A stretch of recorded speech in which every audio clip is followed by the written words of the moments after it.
மக்களே, welcome to our channel. இன்றைக்கி நம்ம வீடியோவில் என்ன பார்க்க போகிறோம் அப்படின்னு பார்த்தீங்கன்னா, சண்டே அண்ட் மண்டேவோட டே விலாக் தான் உங்ககிட்ட இன்றைக்கி இந்த வீடியோவில் ஷேர் பண்ண போகிறேன். சரி, ஓகே. சண்டே அப்படின்னாவே கண்டிப்பாக எல்லாருக்குமே வந்து நல்லா ரெஸ்ட் எடுக்கிற ஒரு டே தான்.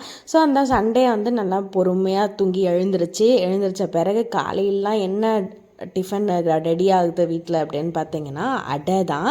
இது என்ன ஸ்பெஷல் அடை அப்படின்னா சொரக்காய் அடை.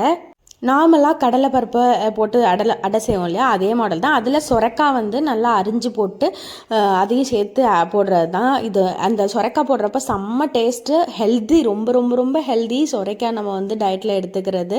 ஸோ இது வந்து நான் இன்றைக்கி மார்னிங் வந்து பிரேக்ஃபாஸ்ட் வந்து இந்த சொரைக்காய் அடை தான்.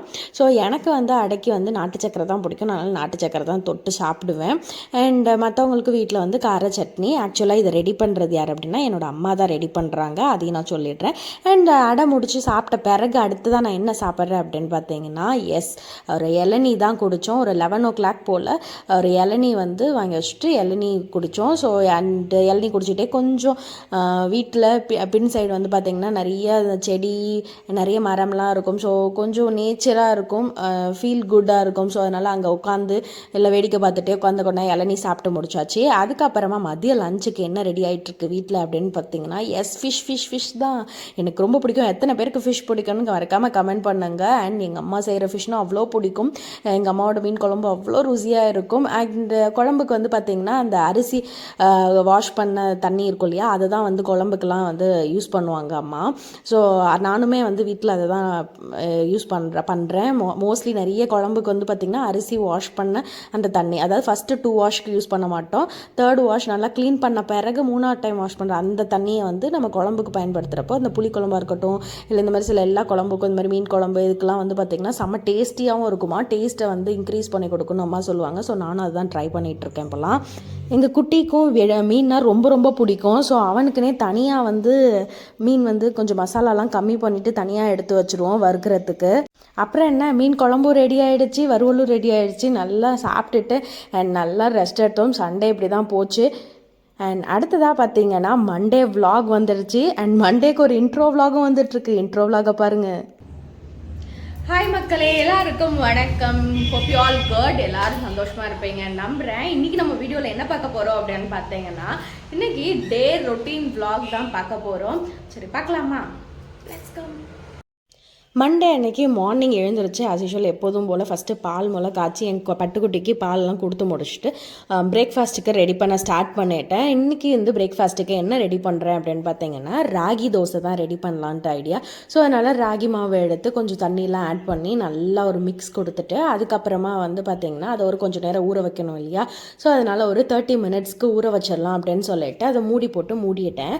ஸோ அதுக்கப்புறமா நம்ம வந்து அதில் ராகி மாவில் வந்து கொஞ்சமாக வெங்காயம் அண்ட் பச்சை மிளகா, அதுக்கப்புறம் வந்து பச்சை மிளகா நான் இன்றைக்கி போடலை, இன்றைக்கி நான் பட்டை மிளகா தான் போட்டிருக்கேன். ஸோ பட்டை மிளகா அதோட கொஞ்சம் கருவேப்பிலை போட்டு நல்லா வந்து எண்ணெயில் நல்லா தாளித்த பிறகு வந்து நான் இந்த ராகியில் மாவு இருக்கு இல்லையா, அது 30 minutes நல்லா ஊறட்டும் அப்படின்னு சொல்லிட்டு ஊறின பிறகு தான் நான் வந்து இது தாளித்தது எல்லாத்தையுமே அதில் மிக்ஸ் கொடுத்துட்டேன். நமக்கு வந்து ராகி மாவு வந்து ராகி தோசைக்கு ரெடி ஆகிடும். ஸோ அந்த கேப்பில், அந்த ஊறின கேப்பில் நான் வந்து கார சட்னி ரெடி பண்ணிட்டேன். ராகி தோசையாக இருக்கட்டும், கம்பு தோசையாக இருக்கட்டும், இது எல்லாமே ரொம்ப ரொம்ப ஹெல்தி. எப்போ பாரு நம்ம அரிசி மாவு அந்த மாவே யூஸ் பண்ணிகிட்டு இருக்கிறதுக்கு கொஞ்சம் ஆல்டர்னேட்டிவாக இந்த மாதிரி ராகி தோசை இல்லை கம்பு தோசை அந்த மாதிரி ரெடி பண்ணிக்கிறது நல்லது. நான் இப்போ ரீசன்ட் டேஸில் எப்போதுமே இந்த மாவு அரிசி மாவு தோசையே போடாமல் கொஞ்சம் இந்த மாதிரி நான் வந்து ஆல்டர்னேட்டிவாக ரெடி பண்ண ஆரம்பிச்சிட்டேன். அண்ட் சம்டைம் பிரேக்ஃபாஸ்ட்டுக்கு வந்து சத்து மாவில் கொழுக்கட்டை அந்த மாதிரிலாம் ரெடி பண்ணி கொஞ்சம் நம்ம எப்போ பாரு இந்த மாதிரி நார்மல் அரிசி மாவு தோசை இட்லி இப்படியே போகாமல் கொஞ்சம் இந்த மாதிரி பண்ணிக்கலான்ட்டு.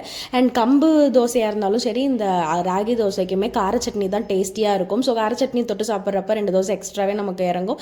அண்ட் நமக்கு வந்து இது ரொம்ப ஃபில்லிங்காக இருக்கும். கொஞ்சம் சாப்பிட்டோன்னே நமக்கு ஒரு இன்ஸ்டண்ட்டாக ஒரு எனர்ஜி கிடைக்கிற மாதிரி ஒரு ஃபீல் இருக்கும்.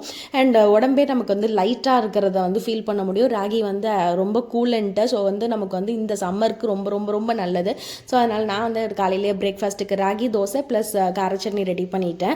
அண்ட் என் குட்டீஸ்க்கு பார்த்திங்கன்னா ராகி தோசை ப்ளஸ் நாட்டு சக்கரை தான் கொடுத்தேன். ஏன்னா அவருக்கு கார சட்னிலாம் சரிப்பட்டு வராது. அதனால் வந்து அவருக்கு நாட்டு சக்கரை தொட்டு சாப்பிடவும் அவருக்கு வந்து பிடிச்சிருந்துச்சு. ஸோ அதனால் வந்து நான் வந்து நாட்டு சக்கரை தொட்டு அவருக்கு வந்து கொஞ்சம் ஊட்டி விட ஆரம்பிச்சிட்டேன். ஸ்டார்டிங்கில் கொஞ்சம் என்னம்மா இந்த தோசை அப்படி இப்படின்னுப்பான், எப்போதுமே அப்படி தான். ஸோ அரிசி மாவு தோசை அவருக்கும் வந்து பிடிக்கும். ஸோ அதனால் வந்து கம்பு தோசையோ ராகி தோசையோ நான் கொடுக்கணும் அப்படின்னாவே அதுக்கு முன்னாடி ரொம்ப அவரை வந்து கன்வின்ஸ் பண்ணணும். இது டேஸ்டியாக இருக்கும், சக்கரை இருக்குது அப்படிலாம் சொல்லி தான் நான் அவருக்கு கொடுக்கணும்.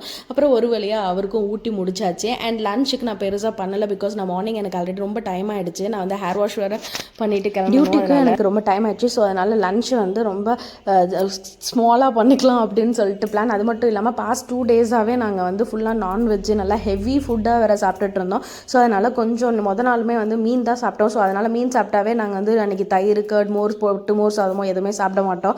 ஸோ அதனாலே வந்து இன்றைக்கி நம்ம தயிர் சாதமே சாப்பிட்டுக்கலாம் அப்படின்னு சொல்லிட்டு 2 பேரும் பிளான் பண்ணி அதனால் வந்து நாங்கள் தயிர் சாதத்தும் ப்ளஸ் பொட்டேட்டோ ஃப்ரை வந்து எடுத்துக்கிட்டோம். ஸோ அந்த தயிர் பொறுத்தவரை நாங்கள் வந்து எப்போவுமே வீட்டில் உர ஊற்றுற தயிர் தான். ஸோ பசும் மாட்டு தயிர் தான் நம்ம வந்து இது பண்ணுறது. அந்த கடையில் இருக்கக்கூடிய பாக்கெட் தயிர் கிடையாது. பிகாஸ் இன்னும் எப்போதுமே நம்ம தெரிஞ்சுக்கணும், சீல் பண்ணி வச்சுருக்கிற எல்லாத்துலேயுமே கண்டிப்பாக ப்ரிசர்வேட்டிவ்னு ஒன்று கிடையாமல் இல்லை. ஸோ அதனால் வந்து முடிஞ்ச அளவுக்கு அந்த பேக்கடுன்னு வெளியில் இருக்கிறதெல்லாம் வாங்காமல் கொஞ்சம் முடிஞ்ச அளவுக்கு நம்மளால் என்னெல்லாம் செஞ்சுக்க முடியுமோ அதை நம்ம ட்ரை பண்ணோம். ஸோ அதனால் வந்து ஒரு பால் வாங்கிட்டாவே நம்ம வந்து அதுலேருந்து நெய் கொண்டுட்டு வந்துக்கலாம், தயிர் வெண்ணெய் எல்லாத்தையுமே நம்ம அதுலேருந்து ரெடி பண்ணிக்கலாம். ஸோ கொஞ்சம் ஏன்னா நம்ம வீட்டுக்கு கொஞ்சம் குவான்டிட்டி தான் தேவைப்படல. ஸோ அது நம்மளே பண்ணிக்கலாம் அப்படின்னு சொல்லிட்டு அது நம்மளே பண்ணிக்கிறது தான். ஸோ இது நம்மளோட வீட்டு தயிரில் நல்லா சூப்பராக தயிர் சாதமும் ரெடி பண்ணி பொட்டேட்டோ ஃப்ரை ஒரு பக்கம் ரெடி பண்ணி அதை பேக் பண்ணி வச்சுட்டேன். அண்ட் எனக்கு வந்து ராகி சாப்பிட்ணும் போல் இருந்துச்சு. காலையில் ஒரே ஒரு ராகி தான் சாப்பிட்டேன். பட் அட் சேம் டைம் எனக்கு வந்து சரி பரவாயில்ல அப்படின்னு சொல்லிட்டு எனக்கு எக்ஸ்ட்ராவாக 2 ராகி தோசையும் போட்டு நான் பேக் பண்ணி எடுத்துக்கிட்டேன். அண்ட் அதுக்கப்புறமா அடுத்ததாக அவசரம் நான் கிளம்ப ஆரம்பிச்சிட்டேன். அண்ட் என்னோட ஹேர் வாஷ் பண்ணாவே கண்டிப்பாக நான் வந்து அதுக்கு நிறைய தனியாக டைம் கொஞ்சம் ஸ்பெண்ட் பண்ணியே ஆகணும். பிகாஸ் அதை நான் ப்ராப்பராக ட்ரை பண்ணலைன்னா எனக்கு அடுத்து ஒன்றும் சளி பிடிச்சிக்கும். ஸோ ஹேரை நல்லா காய வச்சுட்டு அதுக்கப்புறம் வந்து நான் வந்து சிக்கு எடுத்துடுவேன். சிக்கு எடுக்கிறேன்னு போட்டு நம்ம முடியை எப்போதுமே பிடுங்கி எடுக்கக்கூடாது. பிகாஸ் வந்து நம்மளோட முடி வந்து நம்ம அதுவும் ஹேர் வாஷ் பண்ண பிறகு நம்ம ஸ்கேல்ப்லாம் வந்து ரொம்ப டெலிகேட்டடாக இருக்கும். ஸோ அதனால் வந்து பிடிச்சி இழுக்கக்கூடாது. அதை எவ்வளோ சாஃப்டாக உங்களால் ஹேண்டில் பண்ண முடியுமோ அவ்வளோ சாஃப்டாக ஹேண்டில் பண்ணணும். அண்ட் சீப்புமே நல்லா பெரிய பல்லு சீப்பாக தான் நீங்கள் யூஸ் பண்ணிக்கிறது பெட்டர். ஸோ அந்த ஒரு வழியாக நான் வந்து தலைக்கு நல்லா சிக்கெல்லாம் எடுத்து அதுக்கப்புறம் நான் கம்ப்ளீட்டாக ரெடி ஆகிட்டேன். ரெடியான பிறகு நான் வந்து என்னோடய லஞ்ச் பேக் அண்ட் என்னோடய ஹேண்ட் பேக் எல்லாத்தையும் எடுத்துகிட்டு நான் வந்து டியூட்டிக்கு கிளம்பியாச்சு.